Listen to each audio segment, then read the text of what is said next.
Hello guys, உங்களில் நிறைய பேருக்கு தெரிஞ்சிருக்கும். நான் பாண்டிச்சேரி ஃபுட் ஸ்ட்ரீட்டில் கேக் ஸ்டால் போட்டிருக்கேன். ஓ மை கேக், இதுதான் எங்கள் ஸ்டாலோட நேம். எவ்ரி வீக்கெண்ட் ஸ்டால் இருக்கும். ஃப்ரைடே டு மண்டே ஸ்டால் போடும்போதே க்ரௌட்ஸ்லாம் கம்மியாச்சுன்னா எங்களுக்கு ப்ராஃபிட் இருக்காது, லாஸும் இருக்கும். ஏன்னா எங்களோட கேக்ஸில் வந்து ப்ரிசர்வேட்டிவ்ஸ் கிடையாது. இதுவே காலேஜில் நம்ம ஸ்டால் போட்டாங்கன்னா ஒரு நாளுக்கே நிறைய செஞ்சு எடுத்துகிட்டு போவோம். ஏன்னா நிறைய க்ரௌட்ஸ் இருக்கும், நிறைய பேர் வாங்குவாங்க நம்பி தான். ரீசெண்டாக ஒரு காலேஜ் ஈவெண்ட்டில் ஸ்டால் போட்டிருந்தேன். 2 நாளுக்கு 3600 ருபீஸ் வந்து பே பண்ணேன்.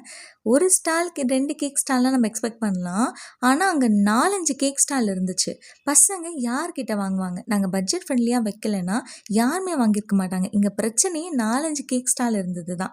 ஸோ இவங்க சொல்கிற மாதிரி நாங்கள் ப்ரைஸிங் வந்து பட்ஜெட் ஃப்ரெண்ட்லியாக வைக்கலைன்னா, இதுக்கு முன்னாடி ஒரு காலேஜ் ஈவெண்ட்டில் சேம் ப்ரைஸிங்கில் தான் நான் கொடுத்தேன். எல்லாமே சோல்ட் அவுட் ஆச்சு. இவங்க காலேஜ் ஸ்டூடெண்ட்ஸே அங்கே வாங்கியிருந்தாங்க. இவ்வளோ காசு கொடுத்து ஜஸ்ட் பிராண்டை அட்வர்டைஸ் பண்ணுறதுக்கு மட்டுமா நாங்கள் ஸ்டால் போட்டிருந்தோம்? சம்பாதிக்கிறதுக்காகவும் தானே.